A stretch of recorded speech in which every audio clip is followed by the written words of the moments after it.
Hey YouTube, welcome back. Welcome back to my channel. I'm the GI car guy. My name is Jason, and thanks for being here. If you haven't seen, I just posted a video a couple days ago. 69 Camaro SS. That's just a ridiculously cool car, and go check that out if you get a minute. I was really proud of the way that video turned out. So yeah, check it out if you get a second. But today, I wanted to talk about the newest McLaren that's coming out. And if you're in the car world, you've probably heard something about it. If you're not in the car world, then we'll talk about it. The newest McLaren is the McLaren W1. And this thing is ridiculously sick. It's a awesome machine, and I'm gonna put some pictures up here. This thing is just a beast and looks like it just hugs the road and all that good stuff that modern hypercars are supposed to do. So let's get into it real quick. Yeah, this is McLaren's newest Halo car, the W1, which gets a lot of its lineage from the F1 that was ahead of its time back in the 90s, and is the direct successor to the McLaren P1, which if you know anything about cars, the P1 has been a ridiculously awesome hypercar for years now. And this one is the newest Halo car, the W1. Unfortunately, its starting price is $2.1 million. So, and let's see, carry the two, yeah, 127 years I can maybe afford one. So do me a favor, hit that subscribe button and like, and maybe YouTube will pan out. Kidding. But anyways, the W1's awesome. It's starting price $2.1 million. And unfortunately, McLaren's only producing 399 of these, and they're all spoken for. All allocations are gone, so just missed it. So let's get into the specs of this thing. It is the most powerful McLaren engine ever produced. It's a hybrid like the P1 was, and its base motor is a 4-liter 90-degree V8 with an E module that has a radial flux electric motor, which if you know anything or if you heard anything about the Koenigsegg Gamera, it's the same thing that they use in their dark matter electric motor, which is ridiculously awesome. Go check out I think some of Mr. JWW's videos with Christian von Koenigsegg on the dark matter motors. They're really cool. The technology that goes into them is light years ahead of its time, which is the believe the name of their transmission that they use for those cars. Because of the power they put down, they have to have transmissions that are beyond the standard transmission that goes into most cars. Anyways, check those out. Those are it's really cool stuff. It's a flat plane crank V8. Which McLaren calls the MHP-8. The V8 puts out 916 horsepower, and the electric motor adds another 342 with another 324 foot-pounds of torque. That brings it to 1,258 horsepower and almost 1,000 pound-feet of torque for the W1. And that hits the rear wheels with a automatic 8-speed dual clutch transmission with a locking differential. And just for whoever's keeping track out there, the W1 has 354 horsepower and 324 pound-feet of torque more than the P1, its predecessor.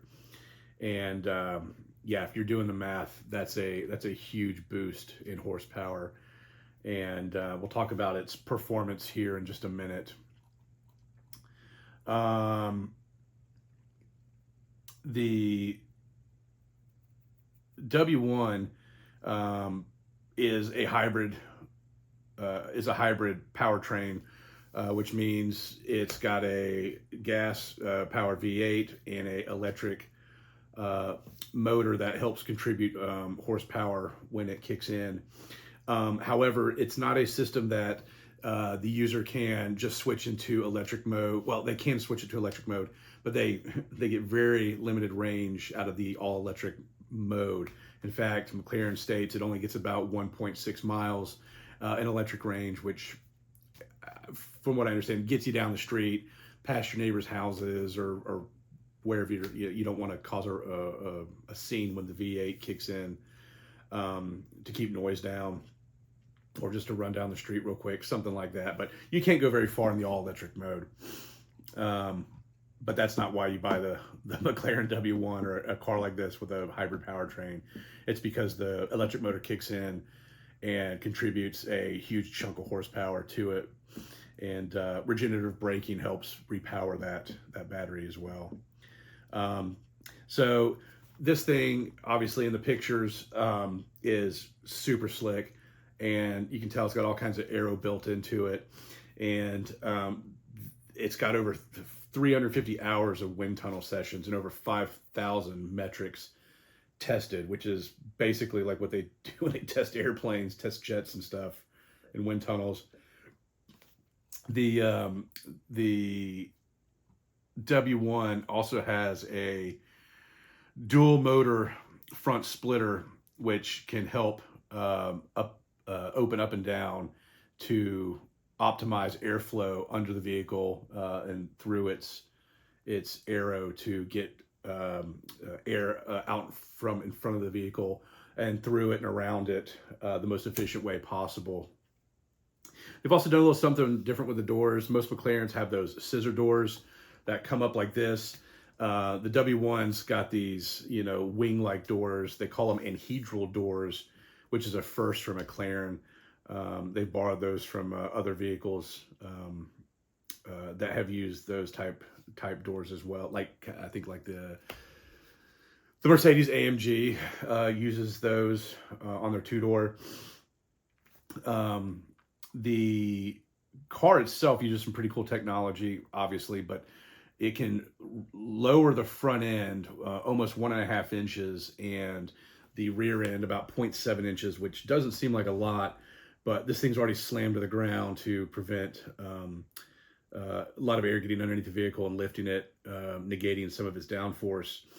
So when you engage the race mode, this thing drops to the ground, and it's stated it can generate 772 pounds of downforce at the front and over 1,400 pounds at the rear.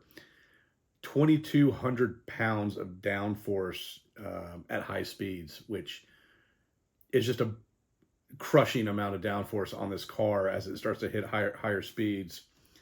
And the W1's rear spoiler can be actuated, and I'll put a picture up here. There's an up and down positions, so it can shoot out and up to help with braking and to increase downforce. And it can also change the pitch of the actual wing itself to grab more air or to be slicker in straights. So really cool technology, really cool stuff that they're putting into these cars. And let's see here. The suspension itself has a rear Z-bar with active drop links to control heave. And the front uprights and wishbones were 3D printed to save weight, which is how a lot of the stuff is created nowadays, to make it lightweight. They even use AI and stuff like that to help generate the most efficient shapes for these things. Not saying that's what they did here. However, when you're printing parts like this, they're not exactly the most durable parts. So I'd hate to tap a corner in this thing because it would probably just crush the mechanics of it underneath the frame and wishbone and stuff like that. But that's the price you pay for driving a car like this. McLaren says this thing has the next generation of their brakes. which is an in-house hydraulic system with 6-piston monoblock calipers in the front and 4-piston calipers in the rear. And these all attach to 15.4-inch carbon ceramic rotors. These can bring the W1 to a stop from 62 miles per hour and 95 feet and 124 miles per hour and 328 feet. So that's, not only does it cut down on the amount of dust your brake pads would potentially put out with them being ceramic, but it also stops this thing pretty dang fast. So as far as performance goes with this W1, it's fast. It beats the Senna around the Nardo circuit by 3 seconds, which is, it doesn't sound like a lot, but when you're pushing these high performance super and hyper cars around tracks and they're nipping, shaving bits of seconds off of the clock, 3 whole seconds around a track is pretty quick. So, and the Senna is a beast in itself. So it's pretty amazing this thing drops 3 seconds on a circuit like that. McLaren is also saying this is the fastest accelerating road legal cars ever made, claiming 0 to 60 in 2.7 seconds, which is the same as what the 750S gets. However, I'd probably say that's a little conservative until they really get this thing out there and they see what it does. The 720S did it in 2.5 seconds, and this thing is pumping out way more power than that thing did. So I would have to say that the time of 2.7 is just a conservative figure.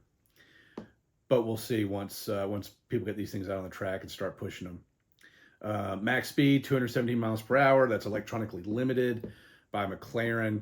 However, there's the idea that they'll put out a track-only variant, which will open up some of these limitations and allow it to be pushed even further on the tracks. So we'll see.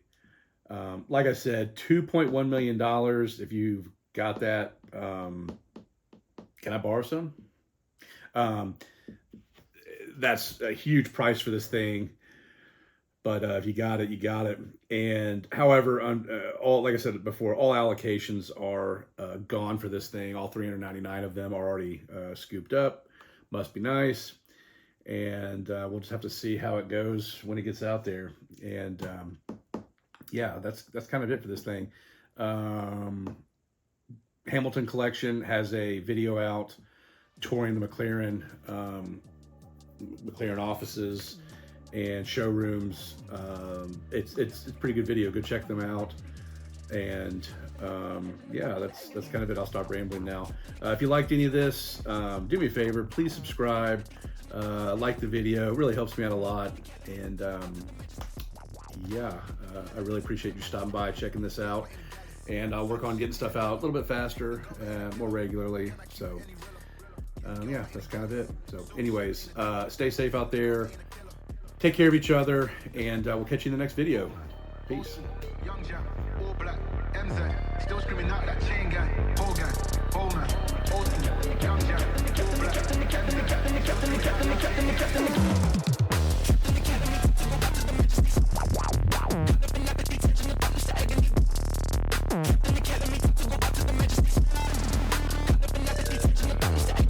Smoke up, that's in the blem. Free up the guys and dip out the ends. Jump in the ride and burn out the rims. Don't stop, don't